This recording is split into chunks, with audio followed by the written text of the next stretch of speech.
Welcome to the channel. In this video we're going to take a look at the Tyranid section in this book, which is available to pre-order now, and you can buy it from Games Workshop from the 7th of December. The Tyranid section in this book is 9 pages at the back.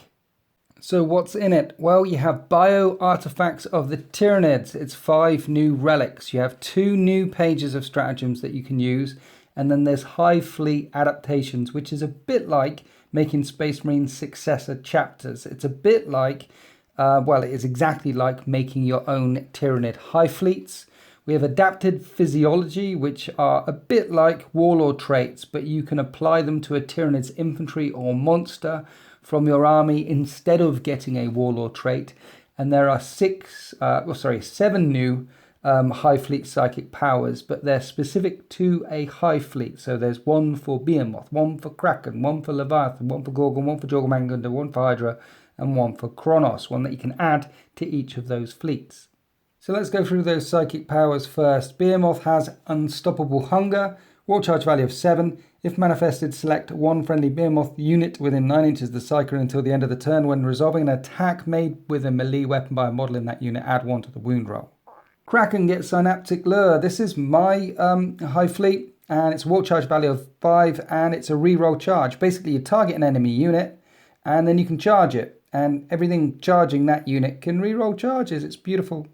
Leviathan has Hive Nexus. It's a warp charge value of 6, and it increases Synapse range to 18 instead of 12. So that one's a bit pants, I'm afraid. Gorgon, Poisonous Influence, has a warp charge value of 6. If manifested until the start of your next psychic phase, improve the armor penetration characteristic of melee weapons that friendly models within 9 inches of the psyker are equipped with by 1. So AP 0 becomes AP minus 1. That's a 9-inch bubble, warp charge value of 6, increasing the AP. That one's pretty brutal. Mind you, I say it's pretty brutal, but if Tyranids are chomping away, then they tend to destroy everything that they're chomping, so maybe it's not as brutal as it could be in another army, perhaps. Jormungandr, Lurking Moors. This one's a bit tricksy. It's a warp charge value of 6, and you pick an enemy unit that is in line of sight of the psyker. And then any models that you set up on the battlefield this turn, you can re-roll the hit rolls against that unit. Now, this is a bit tricksy because what's the stuff that's going to be set up on the battlefield this turn? What's the stuff that can... There's not a lot, really. There's Trigons, Tervagons, things like that. Maybe Raveners coming out from underground with guns on them. It's a very situational one. Hydra, Death Shriek has a warp charge value of 5. If manifested until the start of your next psychic phase, when a friendly Hydra model within 6 inches of this psyker and within 6 inches of an enemy unit is destroyed, roll 1d6. On a 6, the closest enemy unit from that Hydra model suffers 1 mortal wound. So chances to do mortal wounds on 6s. Again, a number of dominoes need to fall to let that one go off. And Kronos, Symbiostorm has a warp charge value of 6. If manifested, select one friendly Kronos unit within 12 inches of the psyker, and until the end of the turn, when resolving an attack made with a range weapon by a model in that unit, a hit roll of 6 scores 1 additional hit. That one's going to be very good with Exocrines. And if you're taking Kronos, you're taking Exocrines, because Kronos can re-roll 1s in the shooting phase if they didn't move. So that's probably the best one in the book. It makes the Kronos shooty Tyranid force a bit more shooty, getting those extra hits in there with an Exocrine as well, which can be pretty brutal. That's a good one. So I think Kraken and Kronos come out on top in the new Hive Fleet psychic powers. Mind you, if you're playing Behemoth, you're re-rolling charges, and having +1 to wound roll within a 9-inch bubble of the psyker, that's pretty terrifying, particularly if the army's re-rolling charges. But it is a warp charge value of 7. It's the most priciest one in here. Okay, let's talk about the new bio artifacts of the Tyranids. They're new relics. And as a Tyranid player, I can tell you that this section couldn't be big enough. It's got 5 in here, and 2 of them are very good. But we need this because all Tyranid players know out there that the relics that we have currently available are, well, There's like 5 or 6 generic ones, and then the rest are all Hive Fleet specific, so there's not a lot to choose from. I mean, I take Chameleonic Adaptation all the time because Chameleonic Mutation, all the time on Kraken, because it's the only decent one in here. You see the Yumgul factor getting ran a lot. There's no real decent choices in here, but there is a couple of good ones here. So let's start from the top with the best one. There's the Araxonite Gland. A model with adrenal glands only, so you have to pay for the adrenal glands, which typically gives you a +1 to advance and charge. Now, it still gives you a +1 to advance, but instead of giving you a +1 to charge, you can roll an additional d6 when you charge and discard one of the dice. So you're rolling 3 and dropping the lowest. I think that's better than a +1 to charge. I think that one's pretty brutal. That would make it more likely for you to make those charges when you come in from reserve. And the other really good one in here is the Resonance Barb. For a Psyker model only, lots of Psykers in the Tyranids, and a model with this relic can attempt to manifest 1 additional psychic power and attempt to deny 1 additional psychic power in your opponent's psychic phase. So +1 to cast, an additional 1 to cast, an additional 1 to deny. In addition, when a psychic test is taken for a model with this relic, add 1 to the total. So that's going to help you with your super smites. That's going to help you pulling off your catalysts. Resonance Barb, we're going to see it all the time. It's very good. Xenogenic acid for toxin sacs. Basically on a 5-up, you can inflict mortal wounds. In melee, we have the Venom Thorn Parasite, which replaces a Strangleform cannon and a heavy venom cannon only. And instead of rolling your d3 for the number of shots, you automatically get 3. And then Pathogenesis, add 8 inches to the range characteristics of range weapons a model with this relic is equipped with. That's going to be very good for your Flying Hive Tyrant with all of its shots. So your shooty Hive Tyrants, for example, with all the Devourers and the Brain Leech Worms, 24 shots. It's normally only 8-inch range, but if you take this relic, it'll be up to 26 inches because it says ranged weapons. So all the ranged weapons it carries add 8 inches. But in addition, when a model with this relic fires Overwatch or is chosen to shoot with, you can reroll a hit and a wound. So that's a nice one as well. On the shooty Hive Tyrants, we're going to see that one. Stratagems. There's 2 more pages here, and they're really spoiling us because, again, Tyranid players will know that one of the things that the Tyranid book doesn't lack is a good range of good stratagems that you can use.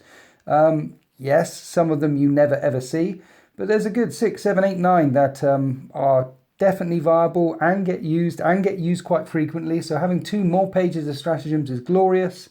And in amongst all these 2 new pages of stratagems, only 2 of them are 2 points.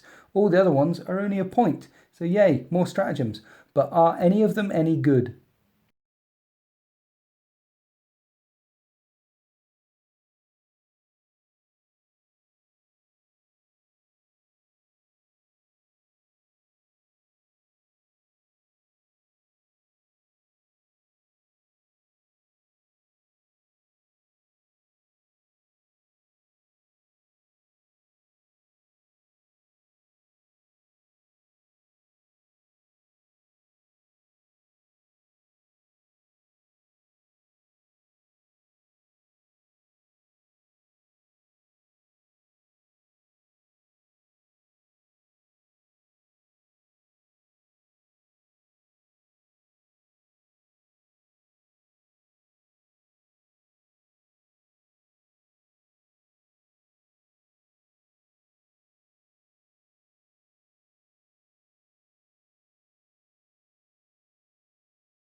For 1 CP, you can prevent units from falling back on a 3+, and it becomes a 2+ if that unit is infantry. Synaptic Devastation is an exocrine, and it costs a CP, and basically you can move and fire your exocrine as though it stood still. Now everyone brings exocrines, so that one's actually quite good, because there's going to be a number of times, there's been a number of times with me where I want to move the exocrine, but I know if I move it, I'm suddenly hitting on 4s with 6 shots. If exocrines stay still, they're hitting on 3s with 12 shots, and that's a significant drop as soon as you move that unit. So being able to move and fire that unit as though you stood still, that one we're going to see. 1 CP is for a lictor unit, and no one brings lictors, but you basically can't fire Overwatch at the lictor when he appears.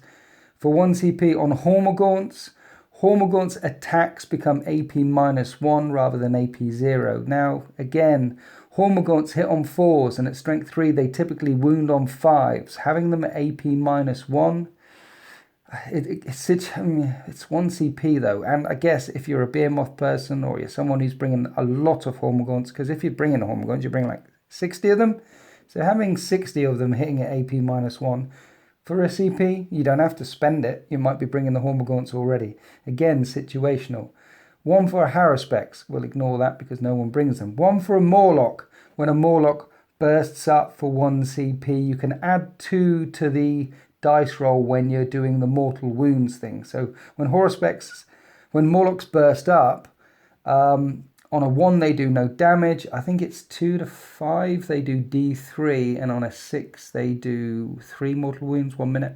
Got that completely wrong. A 1 is nothing, a 2 to 3 is 1 mortal wound, 4 to 5 D3, and a 6 3 mortal wounds.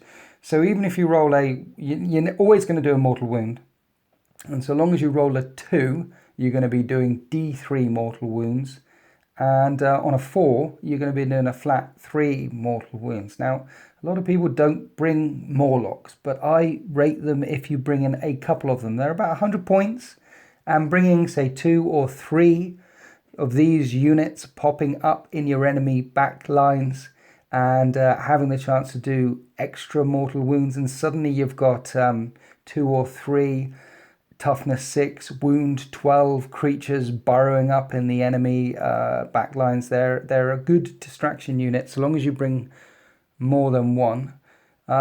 We've got Unyielding Chitin, which you play on warrior units for 1 CP. And basically any damage that you take on the warrior unit from an attack, from a ranged attack, any damage from the ranged attack becomes -1 to the damage characteristic. So if your warriors are getting lit up by damage 2 or damage 3 or damage D6 weapons, you can reduce that damage by 1 to a minimum of 1. That might keep your warriors alive. And shooty warriors, they're a thing. There's 1 for a Maleceptor. No one brings them, and it is 2 CP, but until the end of that turn, when resolving an attack made with a ranged weapon against a friendly unit within 6 inches of a Maleceptor, subtract 1 from that weapon's strength to a minimum of 1 for that attack for 2 CPs. Are we going to see Maleceptors now?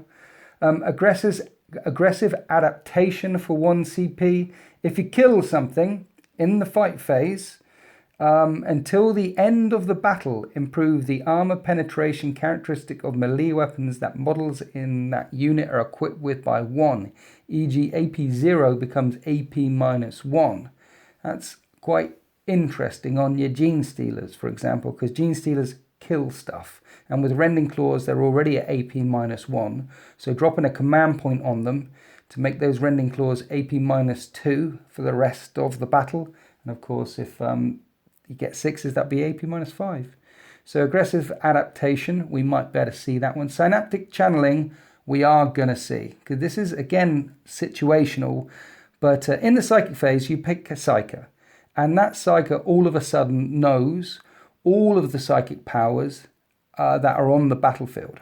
So I can't tell you the number of times, because Tyranids have 3 or 4, 5 Psykers even, floating around the battlefield. And I can't tell you the number of times where the unit at the front doesn't want to put Catalyst on something because there's only 2 or 3 Gene Stealers left in that unit, or whatever, for whatever reason. You don't want to put Catalyst on the guy over there. You want to put Catalyst in the back corner on a unit over here, but the Synapse creature nearby doesn't know Catalyst. Well, you can spend a CP for Synaptic Channeling, and suddenly any Psyker on the battlefield, that Psyker that you pick, knows all the psychic powers that all the other Psykers know, and you can pop off Catalyst somewhere else, or the Horror somewhere else. So that's an interesting one, being able to use your psychic powers to greater effect.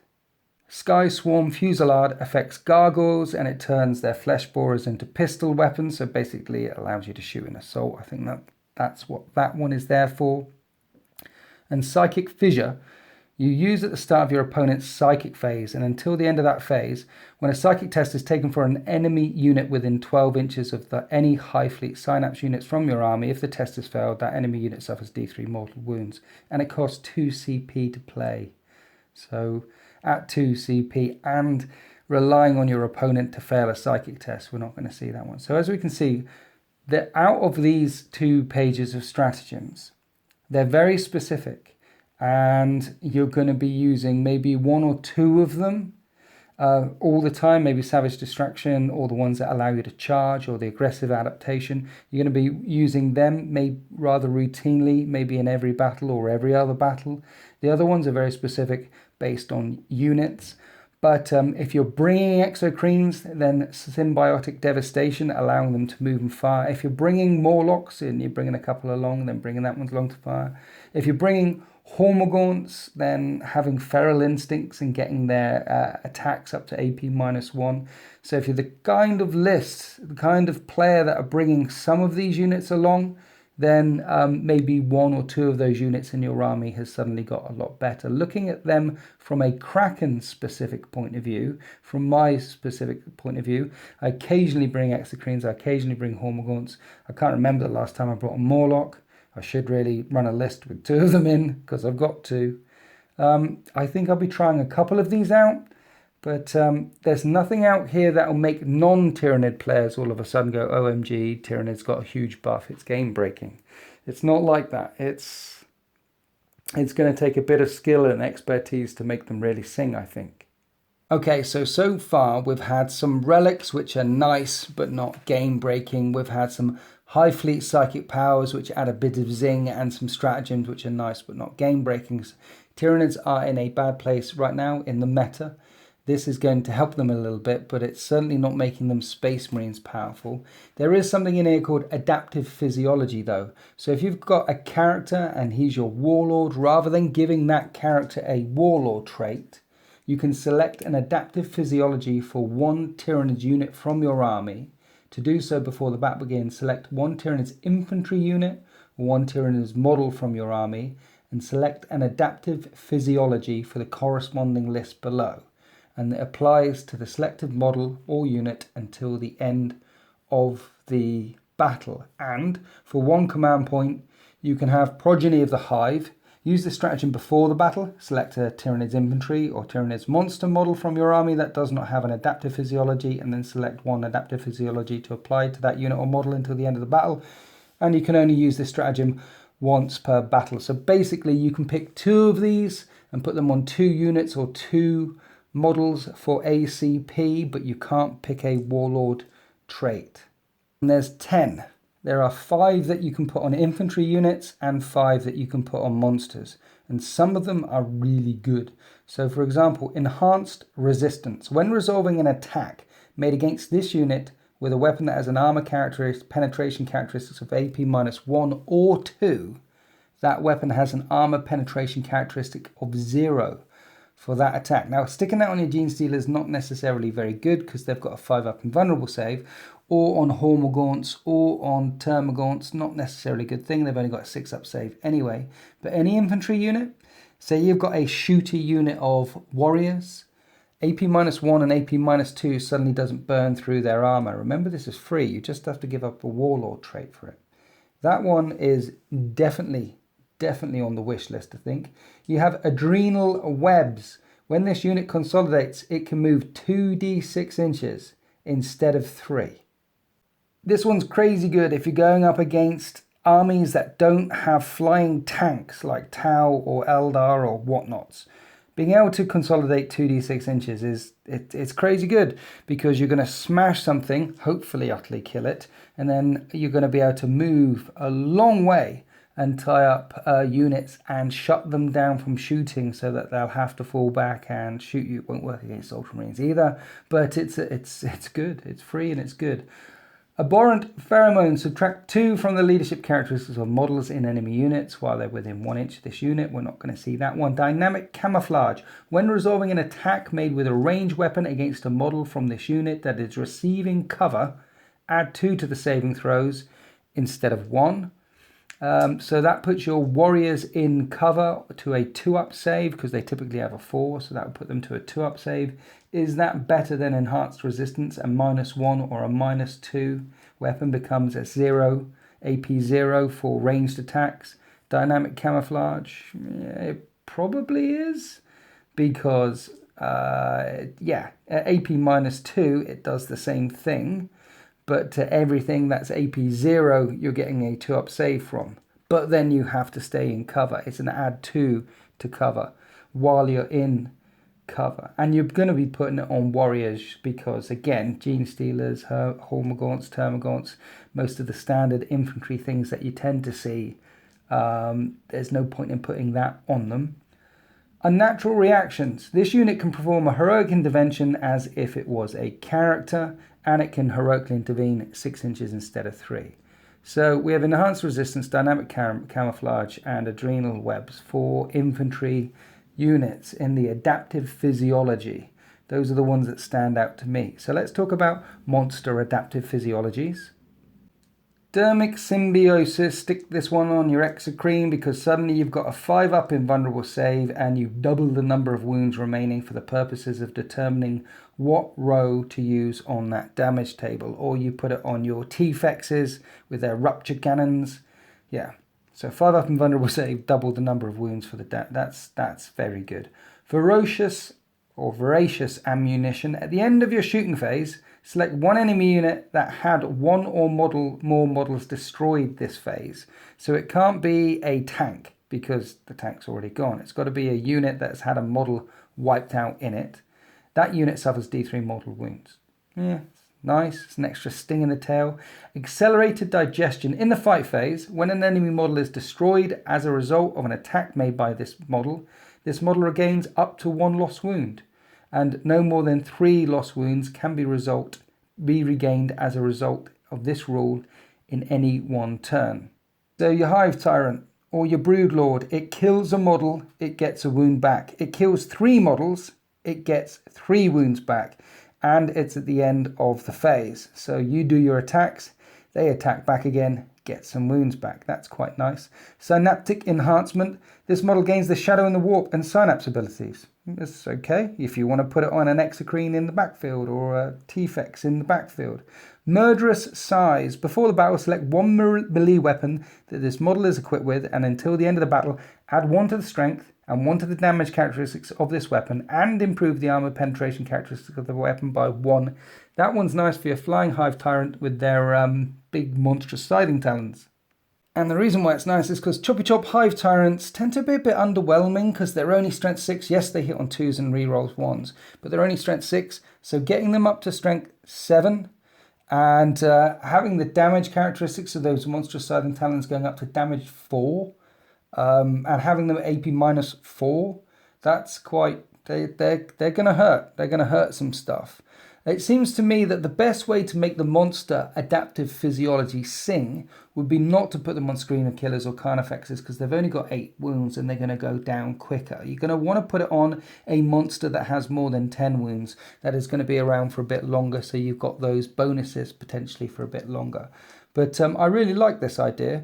I like the idea of sharing the love. I like the idea of dropping a Warlord trait because I don't want to take enhanced Thingy-Bob or Synaptic Linchpin for this game. I want to instead buff that unit over there. And I'm going to spend a command point on buffing another unit over there. Because let's face it, it's easy to build a double battalion or a brigade with a Tyranid army. As we said before, the stratagems and the psychopaths and the other stuffs were a bit average and didn't do much to help fix the problem that Tyranids face. But adaptive physiology, this is going to go a long way for helping Tyranid players claw their way back into the meta. And it's going to be a bit more interesting for people to fight against Tyranids as well, because each Tyranid unit does what that Tyranid unit does. Within the units themselves, there's very little adaptation except when it comes to warriors and a couple of select units out there.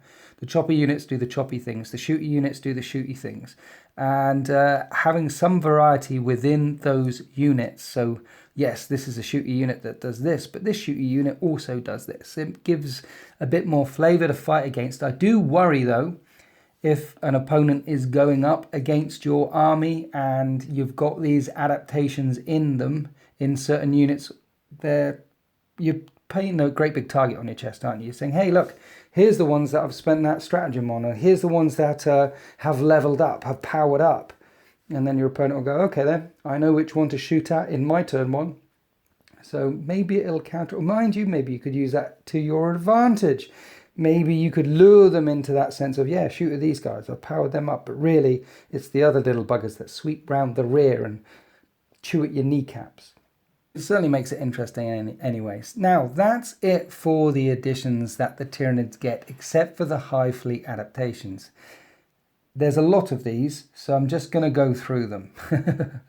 And just like having Space Marine successor chapters, what you do when you build your own Tyranid Hive Fleet is you pick two of these. You can pick any two from the following list and mash them together, and suddenly you've got your bespoke, your own Tyranid Hive Fleet.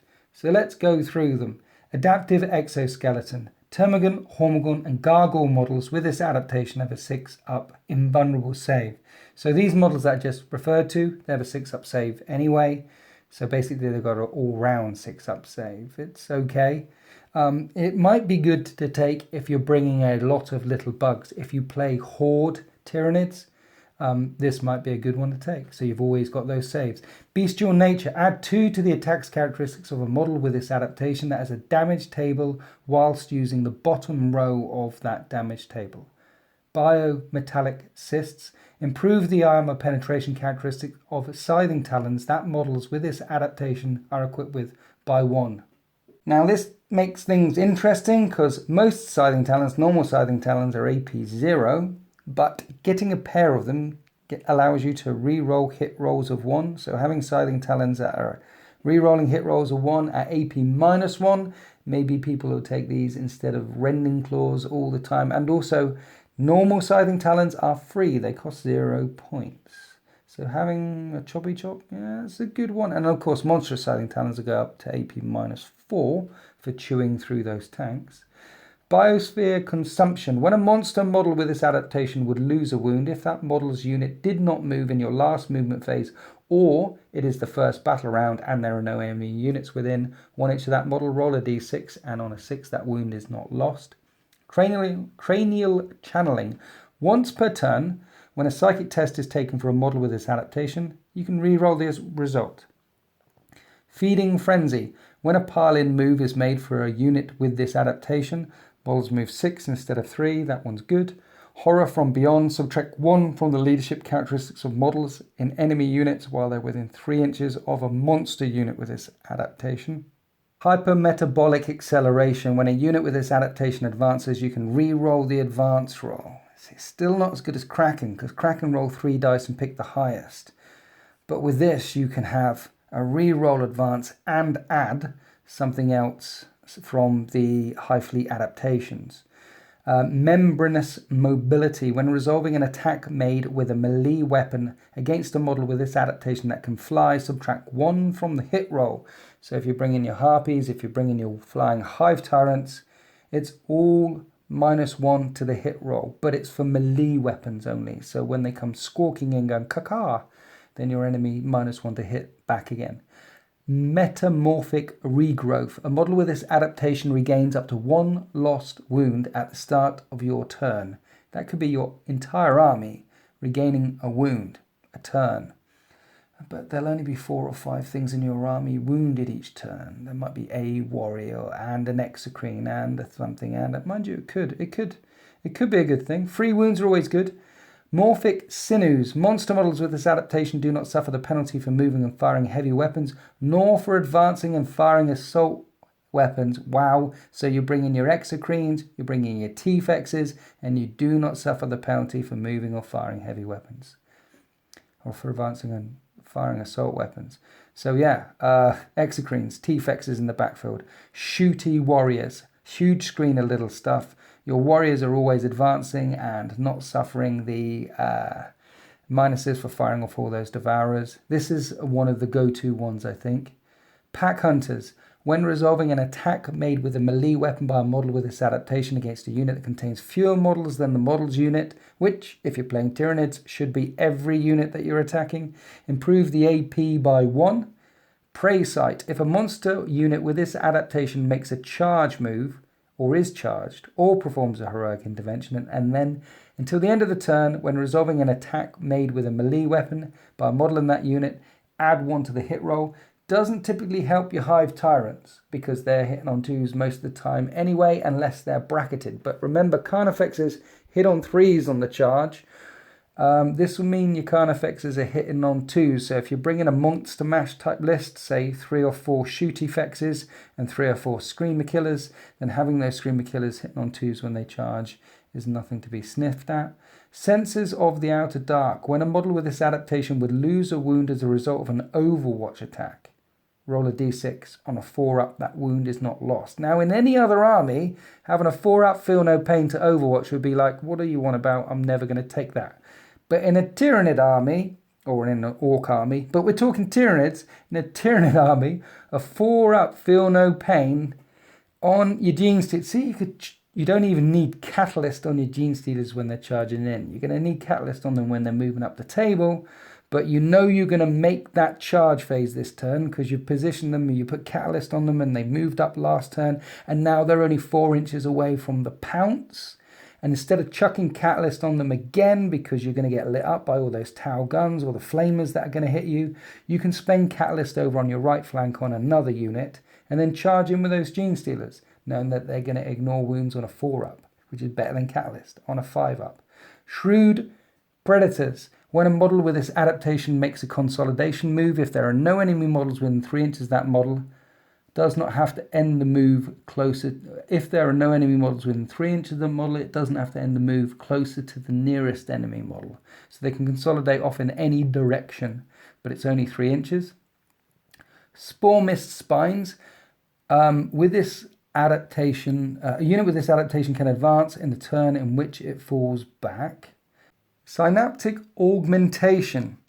Any units within 6 inches of a Psyker or a Synapse creature, when they fire Overwatch, shoot or fight, you can reroll a single hit roll. So perhaps the obvious combination there is Metamorphic Regrowth and Morphic Sinews. This will help shooty backline monster Tyranid armies. Those Tyranid monster armies will be regaining 1 wound a turn every turn, and they'll be able to fire their heavy weapons as though they stood still. But looking in amongst this list, there's no... It doesn't jump out to me as quickly as it did the Space Marine ones. I mean, the Space Marine ones had there's that one where the entire army can move and fire rapid fire weapons and re-roll hit rolls of 1. There's one in the Space Marine book, a bit like the Salamanders, that every unit in the army can re-roll 1 hit roll and re-roll 1 wound roll per turn every turn for the whole army. There's ones like that in the Space Marine book which you immediately think, okay, these abilities will help my army all the time, every phase.